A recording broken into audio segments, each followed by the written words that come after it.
الحمد لله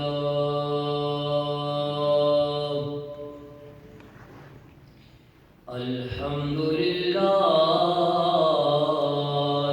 رب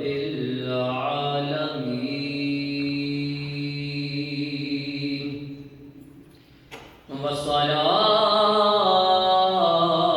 والصلاة والسلام على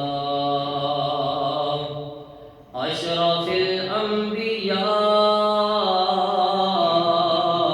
الأنبياء والمرسلين وعلى آله وأصحابه وأزواجه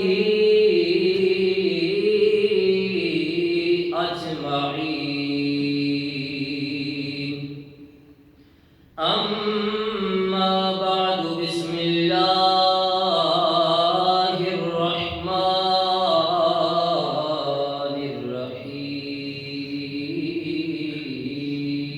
الرحيم يا أيها النبي جاهد الكفار والمنافقين واغلظ عليهم صدقت يا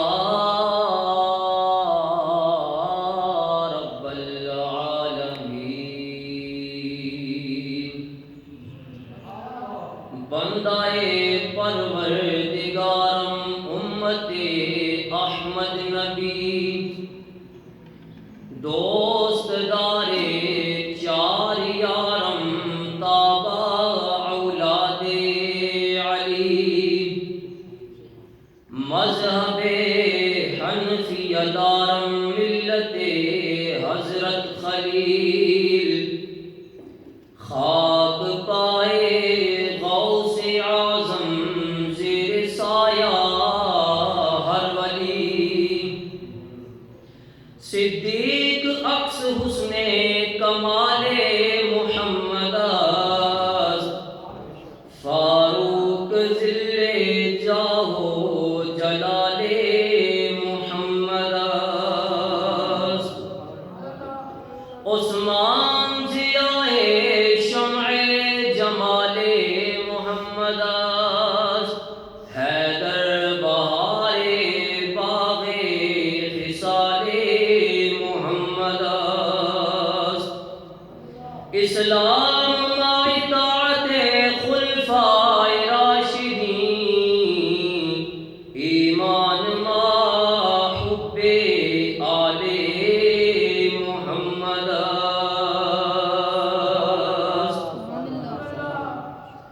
بآواز بلند صلی علی نبینا صلی علی محمد صلی علی کریمنا صلی علی محمد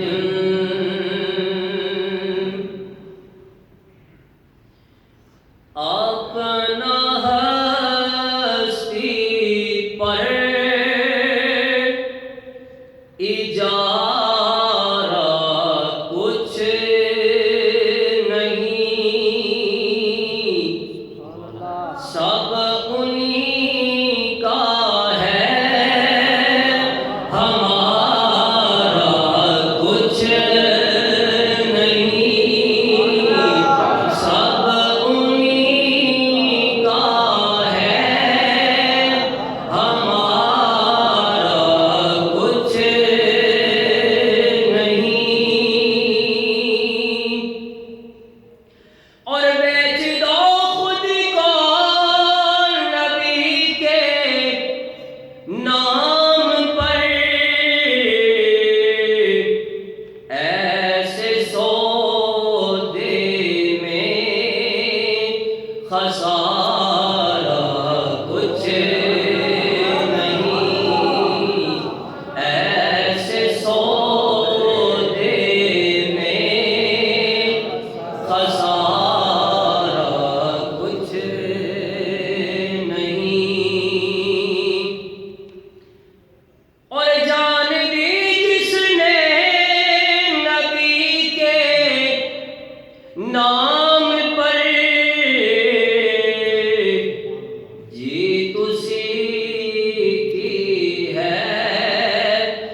جیسا کہ وہ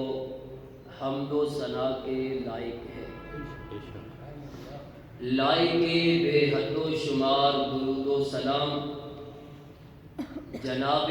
محمد رسول اللہ صلی اللہ تعالی علیہ وسلم، آپ کی بارگاہ اعلیٰ و عرفہ میں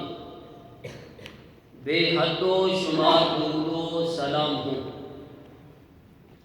جیسا کہ الترغیب والترہیب میں فرمان نبوی صلی اللہ تعالی علیہ وسلم موجود ہے کہ پیارے آقا مدینے کے تاجدار، دو عالم کے مالک و مختار، قائد الانبیاء والمرسلین صلی اللہ تعالی علیہ وسلم نے ارشاد فرمایا کہ جو شخص مجھ پر روزانہ 1000 مرتبہ درود و سلام پڑھتا ہے، اس وقت تک نہیں مرے گا یہاں تک کہ جنت میں وہ اپنا ٹھکانہ دیکھ لے۔ عقیدت اور محبت کے ساتھ پڑھیے الصلاۃ والسلام علیک یا رسول اللہ وعلی آلک واصحابک یا جد الحسن والحسین۔ حاضرین و سامعین، 27 رمضان المبارک بعد ظہر ہمارا یہ سلسلہ جاری و ساری ہے۔ آج جس موضوع پر ہم لب کشائی کرنے جا رہے ہیں وہ ہے جہاد کی فضیلت و اہمیت کشمیر اور فلسطین کے تناظر میں۔ اللہ تبارک و تعالی اپنی لاریب کتاب میں ارشاد فرماتا ہے، یا ایھا النبی جاہد الکفار والمنافقین واغلظ علیہم۔ اے غیب کی خبریں دینے والے، کافروں اور منافقوں کے ساتھ جہاد کیجئے، لڑائی کیجئے، جنگ کیجئے، واغلظ علیہم، اور ان پر سختی کیجئے۔ اب اس آیہ مبارکہ کے اندر جہاد کا حکم دیا جا رہا ہے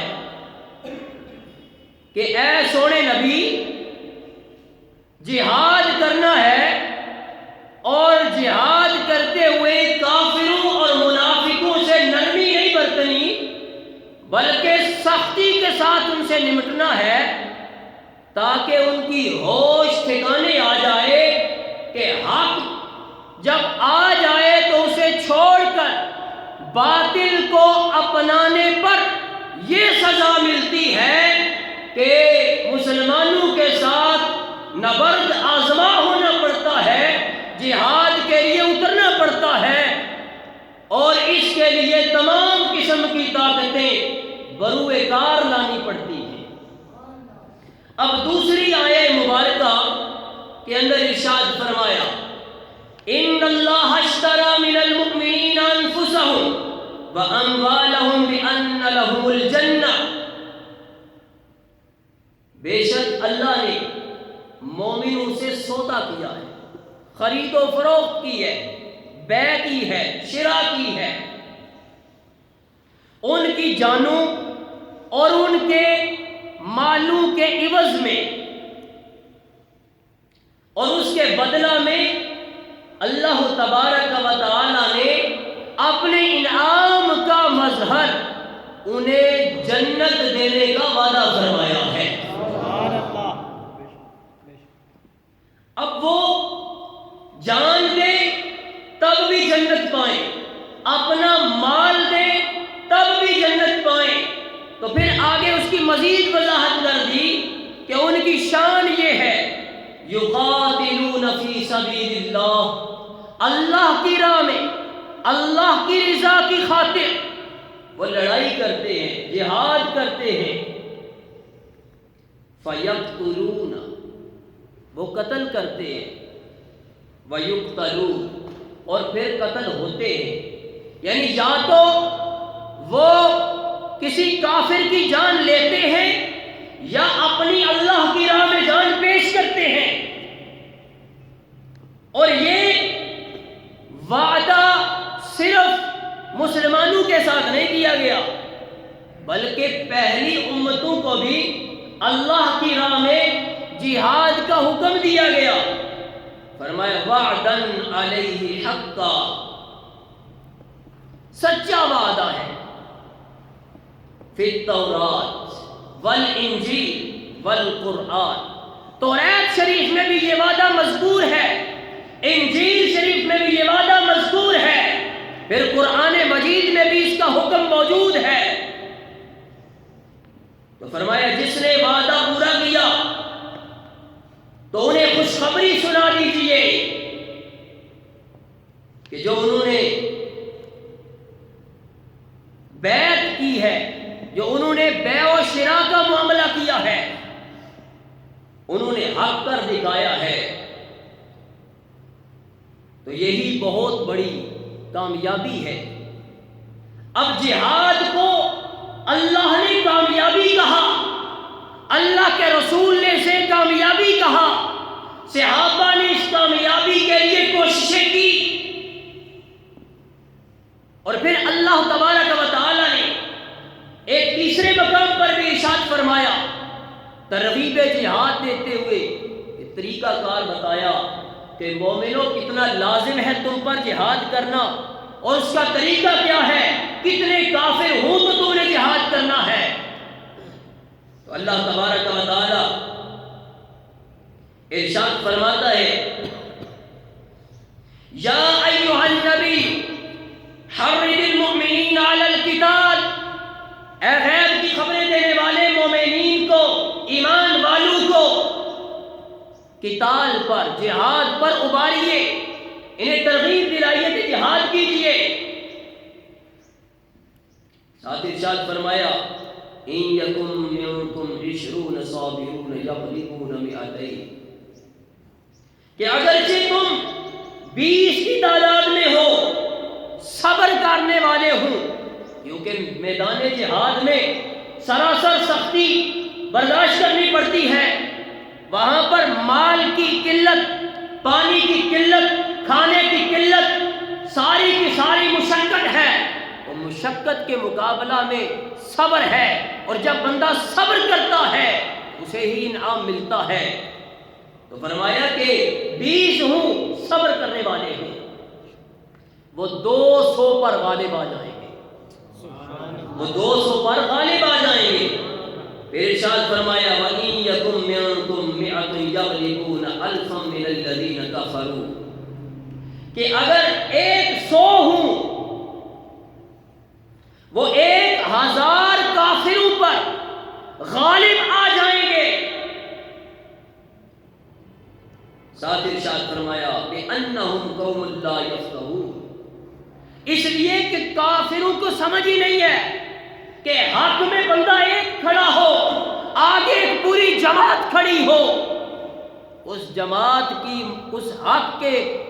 اوپر کھڑا ہونے والے ایک کے مقابلہ میں کوئی حیثیت نہیں ہے رب کی بارگاہ میں۔ رب کی بارگاہ میں اگر وزن ہے تو اس ایک کا ہے، یہاں ہزاروں کے لاؤ لشکر الٹے منہ پڑے نظر آئیں گے، تاریخ کے اوراق اس پر گواہ ہیں۔ پھر ساتھ ارشاد فرمایا الآن خفف اللہ عنکم،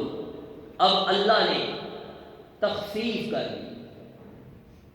کچھ کمی کر دی، کہ مومنین کو زیادہ مشقت میں نہیں ڈالنا۔ وَعَلِمَ أَنَّ فِيكُمْ ضَعْفًا، کہ اللہ تبارک و تعالی جانتا ہے کہ تم میں کمزور بھی ہیں،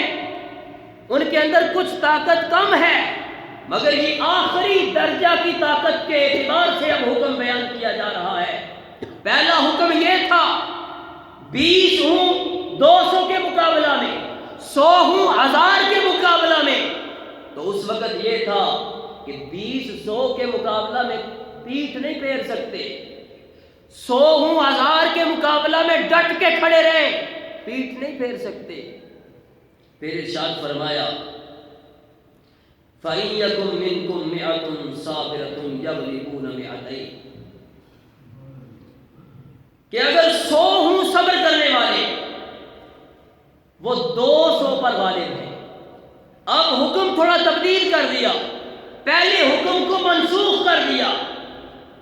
اور مومنوں کے لیے سہولت بیان کی کہ 100 ہوں تو 200 کے مقابلہ میں وہ غالب رہیں گے، یہ اللہ کا وعدہ ہے۔ وَإِن يَكُن مِّنكُمْ أَلْفٌ يَغْلِبُونَ أَلْفَيْنِ بِإِذْنِ اللَّهِ، کہ اگر 1000 صابر مجاہدین ہیں تو وہ 2000 پر غالب آ جائیں گے،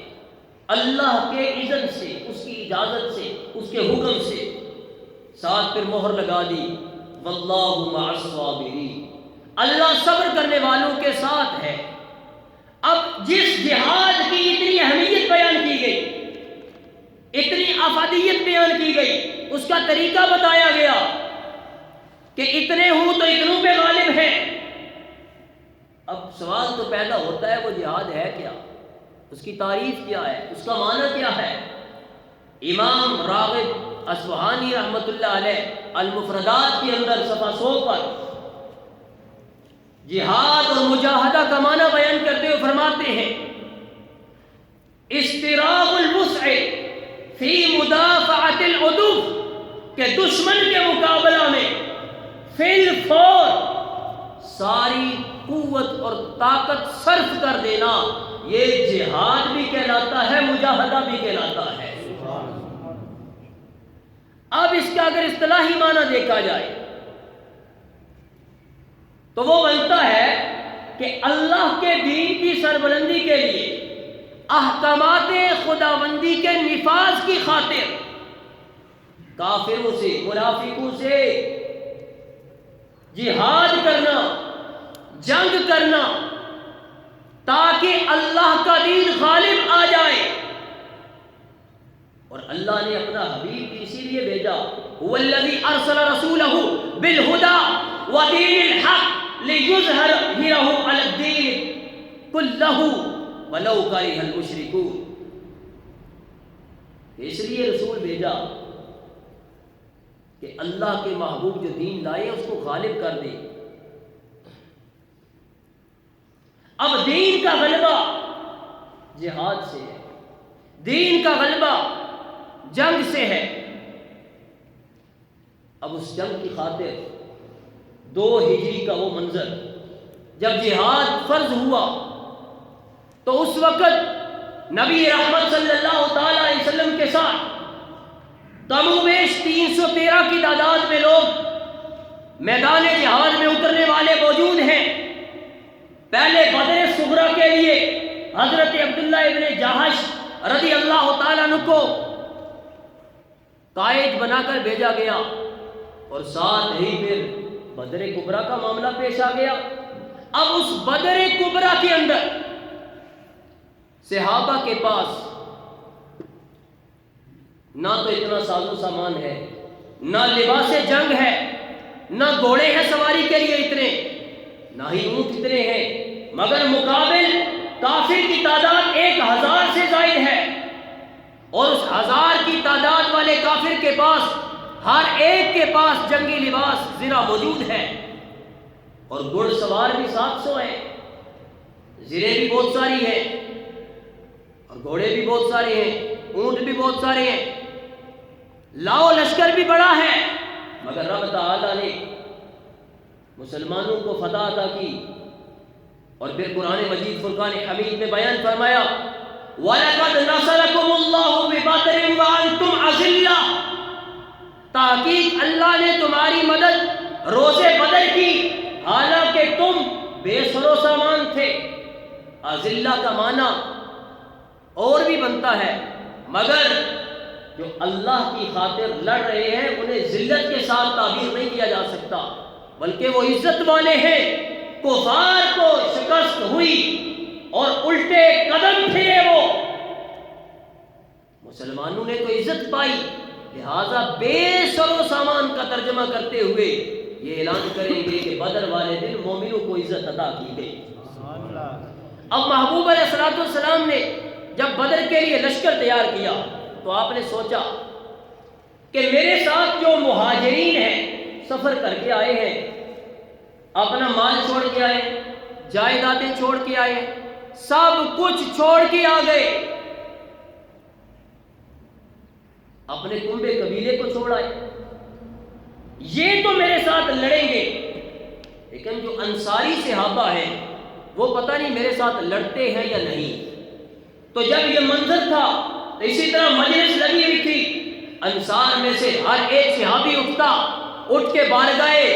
مصطفی میں اعلان کرتا، یا رسول اللہ صلی اللہ تعالی علیہ وسلم، ہم آپ کے ساتھ ہیں، آپ کی خاطر اپنی جان بھی دیں گے، اپنا مال بھی دیں گے، اپنے کنبے بھی قربان کریں گے، قبیلے بھی قربان کریں گے، اگر آپ حکم ارشاد فرمائیں تو کیسر و کسریٰ کے دروازے بھی کھڑکا کے رکھ دیں گے.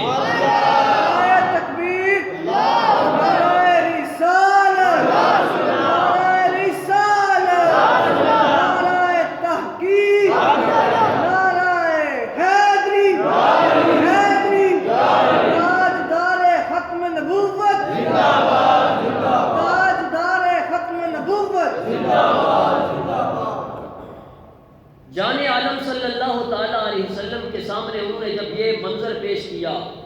تو اب جو مہاجرین تھے ان کے جذبے بھی مزید جمع ہوئے، اور چشم فلک نے یہ نظارہ دیکھا کہ کفار دوڑ رہے تھے، بھاگ رہے تھے. بدر میں عتبہ بھی مارا جاتا ہے، شیبہ بھی مارا جاتا ہے، بڑے بڑے سردار ان کو الٹا کر دیا جاتا ہے، واپس تو لوٹتے ہیں غیظ میں جلتے ہوئے، انگلیاں منہ میں ڈالے ہوئے، مسلمانوں کے لیے ایک غضب کی کیفیت پیدا کرتے ہوئے احد میں آنے کا اعلان کرتے ہیں. رب تعالی احد میں بھی مسلمانوں کو شاندار فتح عطا کرتا ہے. اگرچہ کچھ تھوڑی سی جو ان سے لغزش ہوئی تو اس کے اوپر کافی بڑی آزمائش دیکھنی پڑی، مگر رب تعالیٰ نے انہیں پھر معاف فرما دیا اور روشن فتح عطا کی. اور احد کے اندر بھی ان کے دانت کھٹے ہوئے، یہاں تک کہ ان جنگوں کا حال اگر آپ مجاہدین صحابہ کی زبانی سننے اور پڑھنے کی کوشش کریں تو حضرت عبداللہ بن جاحش رضی اللہ تعالی عنہ، جو اول امیر المومنین ہیں، جن کو پہلا امیر المومنین بنا کے جہاد میں بھیجا گیا بدر صغریٰ میں، آپ اور حضرت خالد بن ولید رضی اللہ تعالی عنہ کے درمیان ایک دن مکالمہ ہوا. تو حضرت خالد بن ولید چونکہ احد کے بعد اسلام لے کے آئے، تو جب اسلام میں آئے تو پھر ایسے آئے کہ آپ کے جسم پر کوئی ایک بالشت جگہ بھی ایسی نہیں بچی جس میں تیر تلوار اور نیزہ نہ لگا ہو، اور آپ میدان جہاد کے اندر تلاش کرتے رہے کہ کہیں مجھے مل جائے موت، کیونکہ جان عالم صلی اللہ تعالی علیہ وسلم کا فرمان آپ کے مد نظر تھا کہ جان عالم صلی اللہ علیہ وسلم نے فرمایا کہ بہترین زندگی اس بندے کی ہے جو گھوڑے کی رکاب لگام پکڑے ہوئے ہو اور جہاں سے خوفناک آواز آئے اس خوفناک آواز کا تعاقب کرے، اور تعاقب کرتے ہوئے موت کو اور قتل کو ان کی جگہوں میں تلاش کرے. بہترین زندگی یہ ہے. تو خالد بن ولید موت کو اس کی جگہوں پر تلاش کرتے. عبداللہ بن جاحش رضی اللہ تعالی عنہ کے ساتھ مکالمہ ہوا تو مکالمے میں خالد بن ولید کہتے ہیں کہ کاش ایسا منظر ہو، کفار کے ساتھ میرا مقابلہ ہو اور کافر میرے سامنے آئے، میں اس کو ماروں، وہ مجھے مارے، آخر کار میں کافر کا گلا کاٹ دوں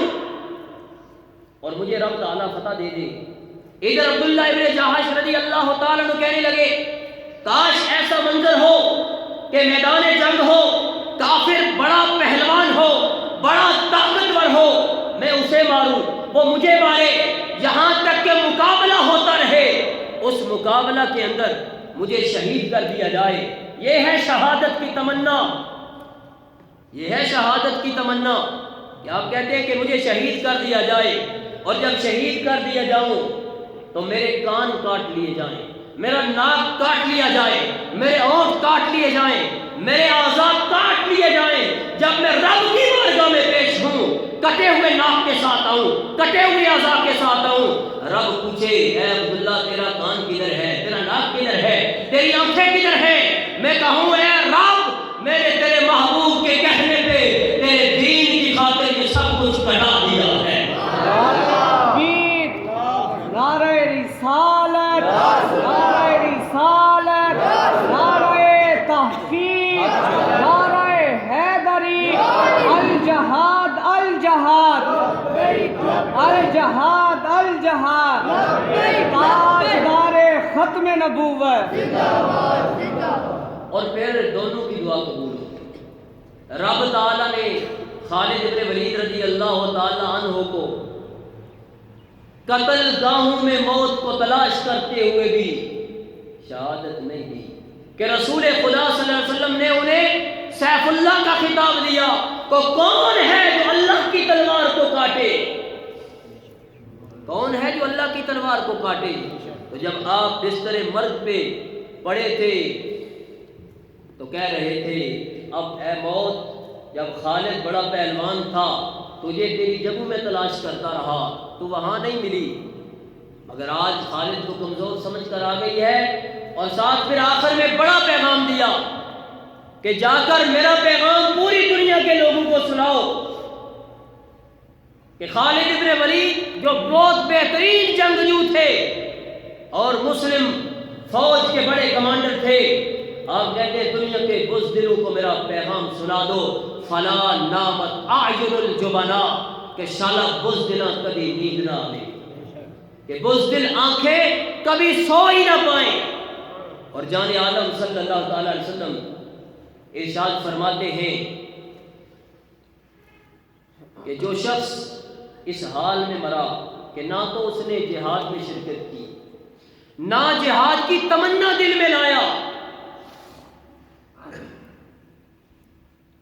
تو وہ نفاق کے ایک درجے میں مرا۔ اب جہاد کی فضیلت تو یہ ہے کہ جہاد اللہ کے نبی نے کیا، اللہ کے جمیع انبیاء نے کیا، صحابہ نے جہاد کیا، یہاں تک کہ حضرت عبیدہ بن جراح رضی اللہ تعالی عنہ آپ کا مقابلہ میدان جہاد میں اپنے باپ جراح سے ہو گیا، تو باپ تھوڑا دور تھا، آپ صفوں کو چیرتے ہوئے صحابہ کو ہٹاتے ہوئے کہ کسی اور صحابی کی تلوار میرے باپ کی گردن پہ نہ لگے، اللہ کے حکم کی خاطر، رسول خدا کی خاطر اگر تلوار لگتی ہے تو عبیدہ بن جراح کی اپنے باپ کی گردن پہ لگے۔ تو یہی منظر ہوا کہ آپ فوراً گئے، جا کے اپنے باپ کی گردن پہ تلوار چلائی اور کان سے پکڑ کر اپنے باپ کے سر کو نبی علیہ الصلوۃ والسلام کے قدموں میں رکھ دیا۔ پوچھا کہ یہ کس کا سر ہے؟ تو عرض کی اپنے باپ کا ہے، اس لیے کہ یہ اللہ کا دشمن ہے، اللہ کے رسول کا دشمن ہے۔ اللہ کا دشمن ہو، رسول کا دشمن ہو تو عبیدہ بن جراح امین امت کی تلوار سے کیسے بچ جائے؟ اور یہی تمنا جناب صدیق اکبر نے بھی کی ہے کہ جب مبازرت ہوئی اپنے بیٹے سے تو بیٹا کہنے لگا ہے کوئی آنے والا؟ تو مجاہدین اسلام میں سے جناب صدیق اپنے بیٹے کو کہتے ہیں میں ہوں۔ رسول پاک صلی اللہ علیہ وسلم سے اجازت طلب کی، تو جب بیٹا اسلام لے آیا تو ایک دن باتوں میں بات چل نکلی، تو بیٹا عرض کرتا ہے ابا جان میری تلوار کی زد میں آپ 2 سے 3 مرتبہ آئے ہیں، میں نے اپنا باپ سمجھ کر چھوڑ دیا ہے۔ تو آپ نے تاریخی جملے ارشاد فرمایا تو نے باپ کی شفقت، باپ کے منصب کو دیکھتے ہوئے مجھے چھوڑ دیا 2 سے 3 بار، مگر اگر ایسا منظر بنتا کہ میری تلوار کی زد میں تو ایک بار آتا، میں تجھے اپنا بیٹا نہ سمجھتا، تجھ پہ شفقت نہ کرتا، بلکہ اللہ اور اس کے رسول کا دشمن سمجھ کے اسی وقت تلوار سے کاٹ دیتا۔ یہ ہوتی ہے جہاد کی بات۔ اور پھر نبی رحمت صلی اللہ تعالی علیہ وسلم نے اپنے ان 10 سالوں کے اندر، یعنی جو مکی زندگی کے ہیں جہاد والے، کوئی ایک مہینہ بھی ایسا نہیں جس میں جہاد نہ کیا ہو، یا خود بنفس نفیس شرکت کی اور وہ غزوہ بن گیا، یا کوئی لشکر روانہ کیا سرایہ بن گیا۔ نبی کا لشکر ہر مہینے جائے، یہاں امتی ہے، اس کے پاس طاقت بھی ہو، فن بھی ہو، ہنر بھی ہو، اور دنیا کی بہترین فوج بھی کہلاتی ہو، اور برما کے مسلمان چیختے رہے، کشمیر کے مسلمان 70 سے زائد سالوں سے پکار رہے ہوں، مائیں بیوہ ہو رہی ہوں، بیٹے بیٹیاں یتیم ہو رہی ہوں، اور ماؤں کی عصمت دری کی جا رہی ہو، تو یہاں کسی کے کان پر جوں نہ رنگے۔ اور میں یہ واضح کہنا چاہتا ہوں کہ آج تک کشمیر کے لیے جہاد ہوا ہی نہیں۔ اگر کشمیر کے لیے جہاد ہوا ہوتا تو منظر 1857 کی جنگ آزادی والا ہوتا، کفایت اللہ کافی شہید جیسے علماء کالے پانی کی جیلوں میں شہید کر دیے جاتے، علائق احمد کاکوروی جیسے بندے جیلوں میں بند کیے جاتے، اور بڑے بڑے علماء کو توپ خانوں کے سامنے باندھ کے شہید کیا جاتا۔ آج اگر یہاں پگڑیاں اور دستاریں باقی ہیں تو یہ مداہنت کا شکار لوگوں کی باقی ہیں۔ اگر مداہنت سے دین نہ کی جاتی تو آج کشمیر کے مسلمان آزادی سے سانس لے رہے ہوتے۔ جو جنہوں نے کیا جہاد، نام لیا جہاد کا، اصل میں فساد کیا۔ یہاں ماؤں کے بیٹے لے گئے اپنے نمبر بنانے کے لیے، خود ان کو مار کے ان کی باٹیاں گھر میں بیچی گئی، اور کہا ہم بڑے جہادی ہیں۔ ہم کہتے ہیں جہادی نہیں، وہ فسادی ہو۔ اگر جہاد ہوتا تو کشمیر تیسرے دن آزاد ہو جاتا۔ 1 سال سے بلکہ 2 سال سے زائد عرصے سے وہ محصور ہیں۔ ضرورت اس امر کی ہے کہ جو جہاد بالسیف امت پر لازم ہے اور فرض کفایہ کی حیثیت رکھتا ہے، وہ کم از کم 7 متصل پہلے جو سرحد ہے وہ پاکستان کی بنتی ہے، تو سب سے پہلے کشمیر کے لیے جہاد پاکستان پر لازم ہے۔ اور چیف آف آرمی اسٹاف اور بڑے بڑے عہدوں پہ بیٹھے جن کے پاس ایٹم بم سے بڑی بڑی طاقتیں موجود ہیں اور جدید ترین ہتھیار موجود ہیں، ان پر لازم ہے کہ وہ جہاد کریں۔ اگر جہاد کے بغیر مر گئے، اسی طرح پریڈیں کرتے رہے اور اپنے بیرکوں کی صفائیاں اور وہاں پھول بوٹے لگاتے ہوئے شہید کر دیے گئے، تو یاد رکھو رسول اللہ کا فرمان کہ جو بغیر جہاد کی تمنا لیے دنیا سے چلا گیا وہ منافقت کے ایک درجے پر مرے گا۔ لہٰذا ہم آج کے اس دن پیغام دیتے ہیں کہ جہاد کیا جائے، کہ جان عالم صلی اللہ علیہ وسلم نے فرمایا الجہاد ماض الی یوم القیامہ، جہاد قیامت تک جاری ہے۔ اس کا منظر اگر کسی نے دیکھنا ہے اور فلسطین کے اندر دیکھ لے کہ وہاں پر حرکت اسلامی اور حماس نے جو اینٹ سے اینٹ اسرائیل کی بجا دی ہے، وہ جہاد کی برکت سے بجا دی ہے۔ وہ تو چاہتے تھے کہ ان کے پاس کچھ نہیں ہے، ان کے پاس ساز و سامان نہیں ہے۔ دنیا کی پوری معیشت کنٹرول کس کے کنٹرول میں ہے؟ اسرائیل کے کنٹرول میں ہے، یہودیوں کے کنٹرول میں ہے، اور ساری معیشت لگانے کے باوجود وہ غزہ کے مجاہدین کو ہرا نہیں سکے، بلکہ آج تک وہ اپنی مردود فوج کی تعداد جو قتل ہو چکی ہے وہ چھپاتے ہیں کہ کہیں ہماری جنگ آسائی نہ ہو جائے۔ تو یہ جہاد کی برکت ہے کہ بیت المقدس کے لیے وہ لڑ رہے ہیں، مگر ہمارے ہاں مردہ ضمیری اتنی ہے کہ ہم کہتے ہیں ہماری معیشت ڈاؤن ہو جائے گی، ہم مر جائیں گے پیاس سے۔ کیا لوگ پانی پی کر زندہ رہتے ہیں؟ کھانے کھا کر زندہ رہتے ہیں؟ اللہ کے حکم سے لوگ زندہ رہتے ہیں۔ رب کو کیا سمجھا ہوا ہے؟ رب تعالیٰ مؤثر حقیقی ہے، جہاں وہ رزق کھلا کے زندہ رکھ سکتا ہے، رزق کے بغیر زندہ نہیں رکھ سکتا۔ کئی بار دیکھا ہے، لوگوں کے منہ سے سنتا ہوں کہ اس بار بارش نہیں ہو رہی، گندم نہیں ہوگی، باجرہ نہیں ہوگا، ہماری فصل نہیں تیار ہوگی۔ اس بار بھی یہی تھا، مگر دیکھو ہر بار پہلی بار سے بڑھ کر لوگوں کے اناج ہوتے ہیں۔ تو یہ رب تعالیٰ کی قدرت کو ماننا ضروری ہے۔ جب آپ اور ہم رب کی قدرت کو مان لیں گے، رب تعالیٰ کی بارگاہ سے جو حکم ملا ہے اس پہ عمل کریں گے، تو ہماری معیشتیں ویسے ہی ٹھیک ہو جائیں گی۔ 70 سالوں میں ویسے پاکستان کی معیشت صحیح کب ہوئی ہے؟ ہر آئے روز یہی اعلان ہوتا ہے، آج نہیں تو کل دیوالیہ ہو جائیں گے، پرسوں دیوالیہ ہو جائیں گے۔ اگر دیوالیہ ہونے کے ڈر سے جہاد چھوڑا ہے تو یہ خطرہ تو آج بھی لٹک رہا ہے، یہ تو آج بھی لٹک رہا ہے۔ لہذا آج وقت ہے، اعلیٰ حضرت فرماتے ہیں کہ آج لے ان کی پناہ، آج مدد مانگ ان سے، کل نہ مانیں گے قیامت میں اگر مان گیا۔ کہ آج ہے نبی علیہ السلام کی شریعت کی خاطر جہاد کرو، اور اپنے سارے گھوڑے جو تیار کیے ہیں وہ یہود و نصارہ کے خلاف بروئے کار لاؤ، اور اسی سے مسلمانوں کی عزت بنے گی۔ اللہ کے محبوب صلی اللہ تعالیٰ علیہ وسلم کے صحابہ میں بڑے نامور صحابہ موجود تھے۔ ان کی موجودگی میں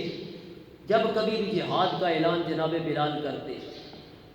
تو جناب بلال اعلان کرتے کہ حکم آ چکا ہے،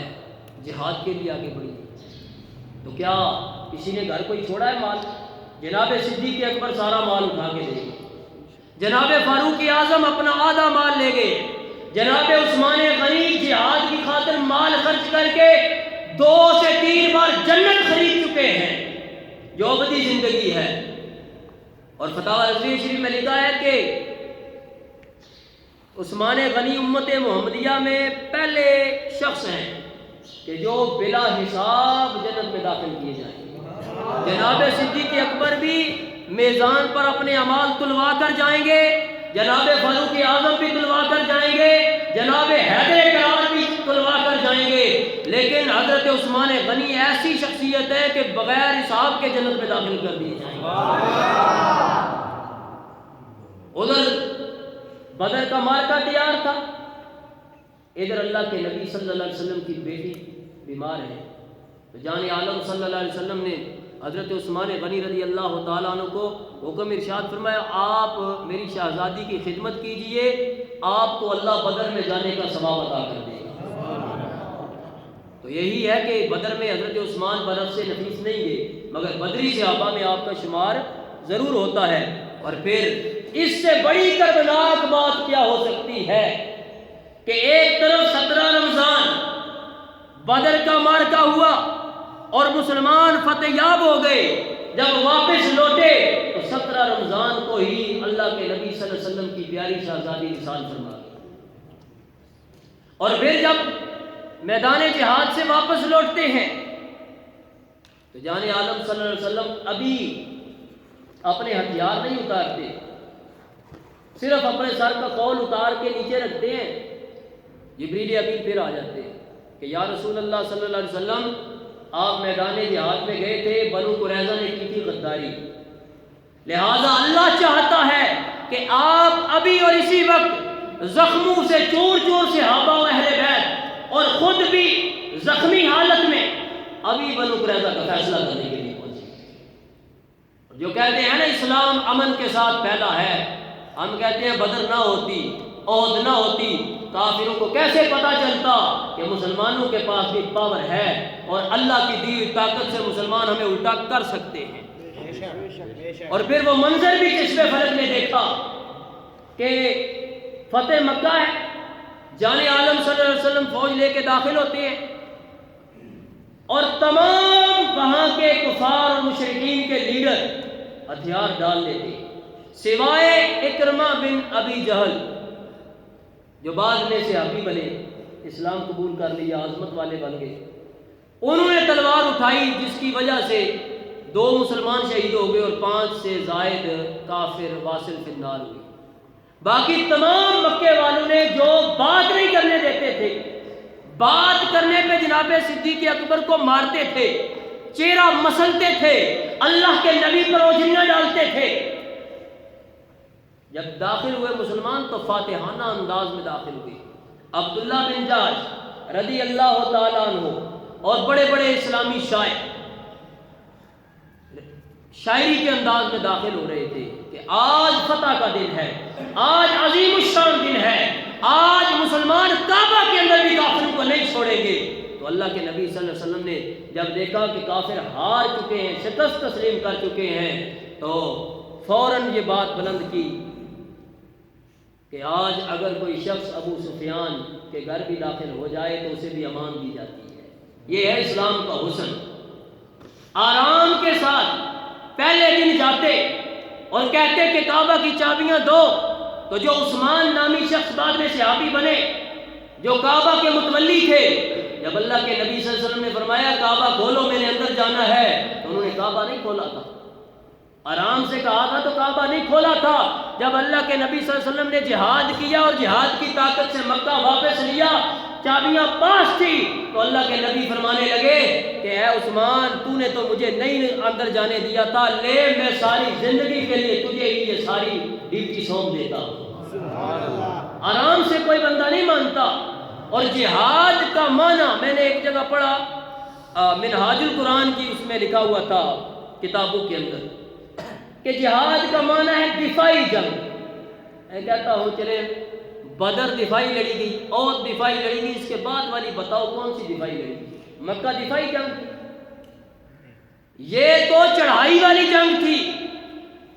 لہذا جنگ 2 طرح کی ہوتی ہے، ایک مسلط کر دی جائے تو جنگ کی جائے، ایک وہ جس کا خود اعلان کیا جائے، جیسے غزہ کے مسلمانوں نے خود جہاد کا اعلان کیا ہے، پہلے انہیں خود جانوں کا نذرانہ پیش کیا ہے۔ انہیں پتا تھا کہ ہماری سویلین آبادی جو ہے 30,000 کے قریب ابھی تو شہید ہو چکی ہے، انہیں پتا تھا کہ یہ شہید ہوں گے۔ تو میں نے اس کمانڈر کا بیان پڑھا، تو اس نے کہا کہ ہمیں پتا تھا شہید ہو جانے ہیں، 15,000 تو ہر سال میں شہید ہوتے ہیں، تو اگر اس سے دگنے بھی ہو جائیں تو ہم ایک نیک مشن کے لیے جہاد کی خاطر اشارتے دیں گے۔ وہ اتنے زندہ دل لوگ ہیں کہ دل کرتا ہے کہ ان کے ماتھے چومے، ان کے قدم چومے، کہ اس پاک دھرتی کی خاطر نہ اپنی ماں کسی نے دیکھی، نہ باپ دیکھا، بچے سسک رہے ہیں، رو رہے ہیں، پیاس سے دل بلا رہے ہیں، اوپر سے آٹا پھینکا جاتا ہے اور پھر انہیں شہید کر دیا جاتا ہے۔ مسلم امہ کے حکمرانوں پر کوئی اثر نہیں ہو رہا، کیوں؟